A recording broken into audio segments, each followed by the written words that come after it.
Morning everyone, welcome back to the channel, to our new blog. আজকে হচ্ছে day 2, দেখতে গেলে ডে 3 বেরোনোর হিসেবে, কিন্তু কালকে এসেছি আর আজকে সেকেন্ড ডে। তো এখন যাচ্ছি আমরা জঙ্গল সাফারিতে। হ্যাঁ হ্যাঁ, ঠান্ডাটা আছে ভালোটাই, ক্রিস দেখাচ্ছে যে হাতটা কত ঠান্ডা। তো 7টার সময় আমাদের টাইম দিয়েছে জঙ্গল সাফারির জন্য। আমরা রেডি হয়ে বেরিয়ে পড়েছি সবাই। এই টুপিটা কালকে কিনেছি, বাবা কিনে দিয়েছে, আর এই কানেরটাও কালকে কিনেছি। তো হ্যাঁ, এটা পরে রেডি হয়ে নিয়েছি, আর পরেছি একটা হাইনেক ব্ল্যাক টপ আর জিন্স। তো এই হচ্ছে আমাদের জিপ, ঠিক আছে? এটা করে আমরা যাব সাফারিতে। So we are very excited. তো চলো লেটস গো, গিয়ে কি কি দেখছি তোমাদেরকেও দেখাবো। তো এখন অলরেডি স্টার্ট হয়ে গেছে আমাদের জিপ সাফারি। সবাই বসে পড়েছে সামনে না পিছনে বসে পড়েছে। সামনে কি সিট নেই, সামনে সিটটা ফাঁকাই আছে। আর দেখা যাক কেমন সাফারি হয়, আশা করছি ভালোই হবে সাফারি। গন্ডার, হাতি, হরিণ সব অলরেডি দূরের থেকে দেখা হয়ে গেছে। আজকে দেখুন সামনের থেকে কেমন লাগে। আর যে আমাদেরকে সাফারি নিয়ে যাচ্ছে তার নাম হচ্ছে কুলদীপ। খুব ভালো। তোমরা যখন কাজিরাঙ্গা সাফারি এসো কুলদীপের সাথে, কুলদীপ তোমাদের লাগ নয়, তাহলে কুলদীপের সাথে তোমরা সাফারি করতে পারবে। তো লেটস গো। এটা লাইফে ফার্স্ট টাইম।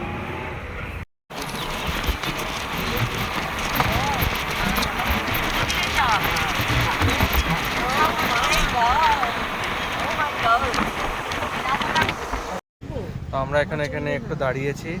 কুলদীপ বললো পারমিট বানাতে যাচ্ছে, পারমিট বানিয়ে দেন আমরা আবার সাফারির জন্য বেরোবো। এখন পারমিটের জন্য দাঁড়িয়েছি, তারপরে গিয়ে আমরা ব্রেকফাস্টও করবো। আজকে ব্রেকফাস্ট করবো। কালকে জিজ্ঞেস করে নিয়েছে 8:30 থেকে ব্রেকফাস্ট, 11টা অবধি থাকে বললো। তো সাফারি শেষ করার পর দেন আমরা ব্রেকফাস্ট করে দেন আমরা শিলংয়ের জন্য বেরিয়ে যাবো। আর সাইডে পুরো চা বাগান, আমরা মাঝখানে রাস্তা দিয়ে এলাম। আমিও তো সাদা পরে আসছিল, ওই জন্য তো কালোটা পরে এলাম। আবার এগুলো পরেই চলে যাবে তো সিনেমা। আমরা এখানে হচ্ছে চেক পয়েন্ট, সব দেখছে যে কে কি প্লাস্টিক এনেছে কিনা, জলের বোতল এনেছে কিনা। ওরা কোনো স্কুল থেকে নাকি?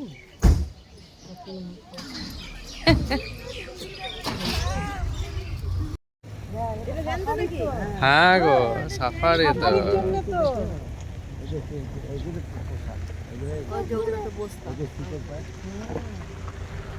এখানে পুরো হরিণে ভর্তি, এই যে সব খাচ্ছে, নিজেদের আনন্দে রয়েছে একদম। এখন কাজিরাঙ্গা থেকে বেরিয়ে যাচ্ছি, কাজিরাঙ্গা থেকে বেরিয়ে যাব শিলং সাইট সিন করতে করতে। আর ব্রেকফাস্টে খেলাম পুরি, আলুর পরোটা ছিল, ঘুগনিটা ভীষণ ভালো হয়েছিল, চা খেলাম, আর ওরা বাকিরা ডিম খেলো, আমি মার বাবা খাইনি। আর মোটামুটি কাজিরাঙ্গাতে খুব ভালো কাটলো, সাফারিও খুব ভালো এক্সপিরিয়েন্স করলাম। এবারে যাব হচ্ছে শিলং। আর শিলংয়ে বলছে অনেক ঠান্ডা আছে, এবার দেখা যাক। কাজিরাঙ্গাতে তো মোটামুটি আমাদের ওখানকার মতনই ওয়েদার, রাত্রে খুব খুব ঠান্ডা, সকালবেলা গরম। আর হ্যাঁ, হোটেলটাকে খুব মিস করব। খুব ভালো এক্সপিরিয়েন্স হলো কাজিরাঙ্গাতে। তো চলো এবারে ঠাকুরের নাম নিয়ে বেরিয়ে পড়ি শিলংয়ের জন্য। মেয়ের চা পাতা কিনতে, দ্য টি কপ। তো যাই ভেতরে যাই, গিয়ে দেখি কি কি চা পাতা আছে। এখানে তো চা পাতা ভীষণ ভালো। কি নিচ্ছ? তুলসী অরিজিনাল, এগুলো সব চা পাতা। এই যে এটা র চা পাতা, এবার ফ্রেশ। 250-250 করে। এটা কি লিকার? এটা লিকার। আর দুধ চা কোনটা? দুধ চা এটা। এখন শিলং এর এটা রোড, আসাম রোড ছেড়ে আমরা এখন শিলং রোড ধরেছি। বস বস, চিপস খেলি? হ্যাঁ, বাজে বাজে খাবারগুলো খায়। ভালো স্পাইডারম্যান হয়। ইয়ে বা লাল না, এটা না, লাল লাল চিপস নয়।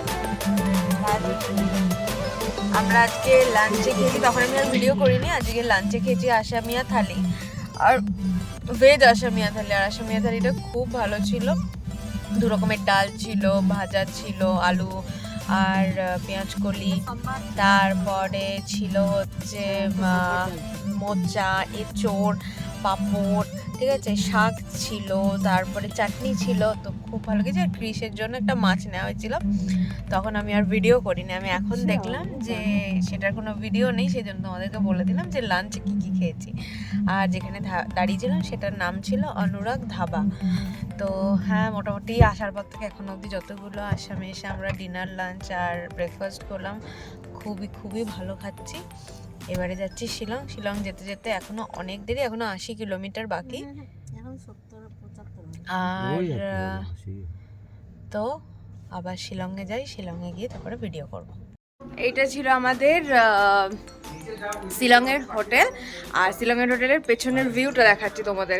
সো এই হচ্ছে ব্যালকনি থেকে ভিউ, দেখো কেমন লাগছে। আর খুব পরিষ্কার পরিচ্ছন্ন সুন্দর একটা হোটেল, যেটা হচ্ছে একটু অফবিট মানে মেন জায়গার থেকে একটু দূরে, বাট খুব সুন্দর লোকেশন, আমাদের খুব ভালো লেগেছে। একটা রাতের জন্য আমরা স্টে করেছি। আজকে চলে যাচ্ছি ডাউকি, তাই না? ডাউকি চলে যাচ্ছি। আর এই দেখো অভিকে, সে একটা, এটা তোমার বার্থডে না অ্যানিভার্সারিতে গিফট করেছিলাম মনে হয়। তো কেমন লাগছে অভিকে কমেন্টে জানিও। হ্যাঁ, তো কালকে রাতে আর এন্ড করতে পারিনি, কেন কি মায়ের পার্সটা খুঁজে পাওয়া যাচ্ছিল না, সেটা নিয়ে আজকে একটা মনে খচখচ ছিল। আর এত ট্রাভেল হচ্ছে না, সেজন্য একটু রেস্টলেস হয়ে গেছিলাম। তো এসে ফ্রেশ আপ হয়ে জাস্ট শুয়ে পড়েছিলাম। তো সেই জন্য ব্লগের এন্ডটা আজকে নিচ্ছি। আর মায়ের পার্সটা কিন্তু খুঁজে পাওয়া গেছে। চায়ের প্যাকেট, আমরা আসাম থেকে চা কিনেছিলাম, সেই চায়ের প্যাকেটে মায়ের ব্যাগ ছিল। তো আজকে মনটাও ভালো হয়ে গেছে, সকালটাও খুব সুন্দর। আর এই জায়গাটাতে দাঁড়িয়ে এত পজিটিভ ফিল হচ্ছে, মনে হচ্ছে আর একটা দিন স্টে করে গেলে খুব ভালো হতো। সো এই হচ্ছিল আমাদের রুম, একটা বেড, ঠিক আছে, এখানে একটা ডাইনিং টেবিল যদি কেউ এখানে ডিনার বা লাঞ্চ করতে যায়। এই ছিল ড্রেসিং এরিয়া। আচ্ছা, বাথরুম আর দেখাচ্ছি না, আমাদের ইউজ করা হয়ে গেছে। এটা বাথরুম, এটা একটা ওয়ার্ড্রপ, আর এই দিক থেকে হচ্ছে ব্যালকনিটা। সো আজকের মতন tata, bye bye, take care, and সবাইকে গুড মর্নিং।